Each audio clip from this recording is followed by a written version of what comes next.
Arsh is the largest of all creation. Everything Allah created falls under it. Right now, we are all under the Arsh of Allah. It is like the ceiling of all creation.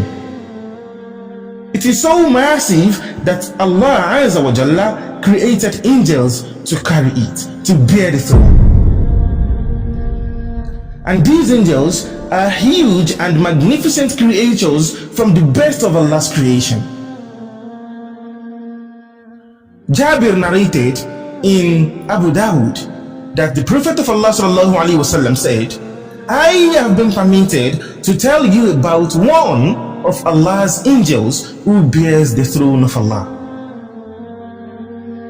And he said the distance between the lobe of his ears and his shoulders is a journey of 700 years. Subhanallah. And in the narration of Ibn Khuzaymah, he said a bird could fly that journey in 700 years.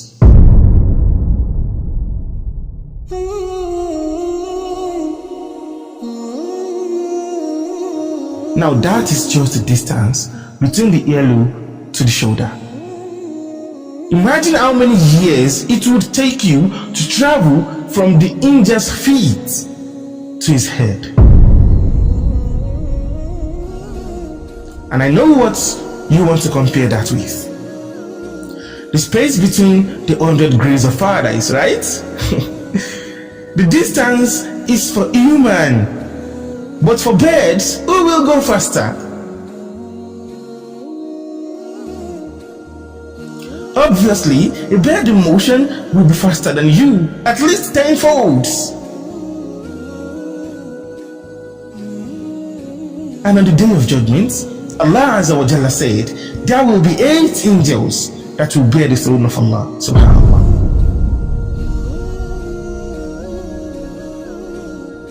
The throne is so massive that it takes angels, including Jibril, a single day, and that is equivalent to 50,000 years, which we do count on our own earth, to travel to Allah Azza wa Jalla from the Kursi. Now, one more fact about the Arsh. Allah created another throne for an angel called Angel Jibril, directly under the Arsh of Allah. And according to this hadith of the Prophet, Jibril alayhi salam resides directly under the throne of Allah Azza wa Jalla.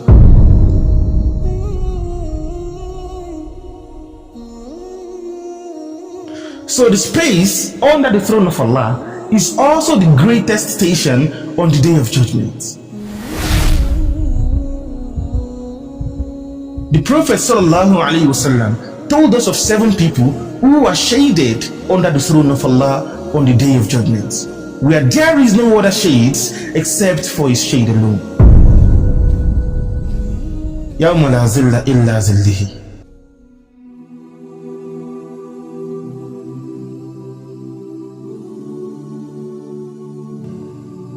A day where there is no other shade except for the shade of Allah Azza wa Jalla.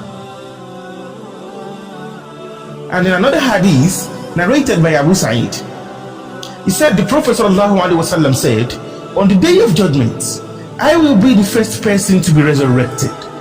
And behold, I will see Musa alayhi salam already clinging or holding one of the pillars of the throne.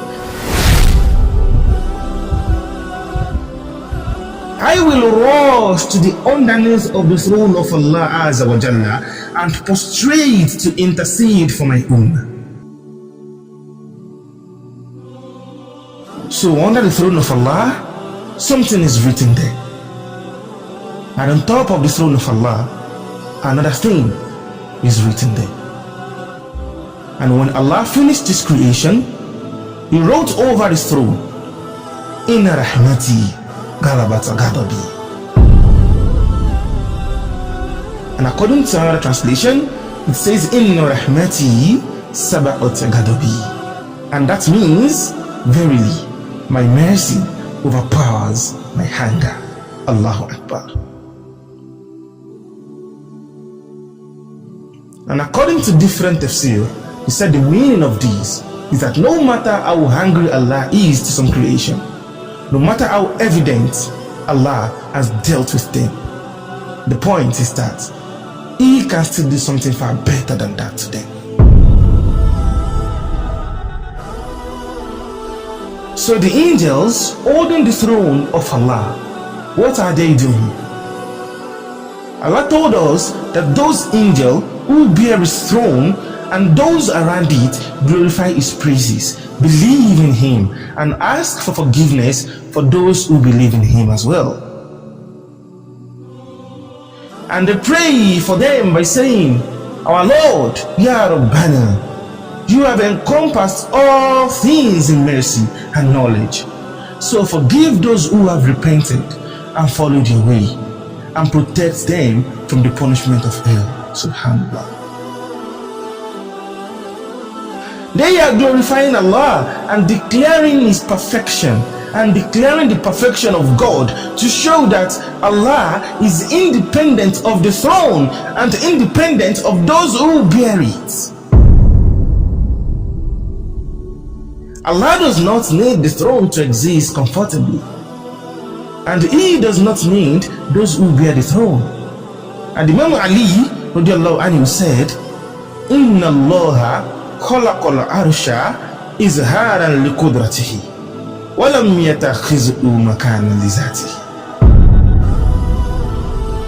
Allah created the throne as an indication of His power.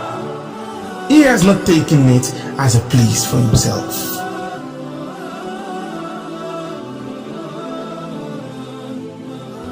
So the greatness and magnificence of the Arsh is far beyond our comprehension. Then after the Arsh, so despite how huge this Arsh is, after that Arsh, what can you see? On the Arsh, who do you have? And that is the Lord of the worlds. You have Allah Azza wa Jalla, Allah Rabbul Izzah Himself, the Lord of the Arshi, Al-Hayy Al-Qayyum, the ever-living, the sustainer. La ta'khuzuhu sinnatun wa la nawm. He doesn't sleep nor slumber. Lahu ma fi samawati wal ard. He is the owner of everything in this world and the heavens. And according to my opinion, I think there is no way for humans to perceive His greatness in a quantifiable form.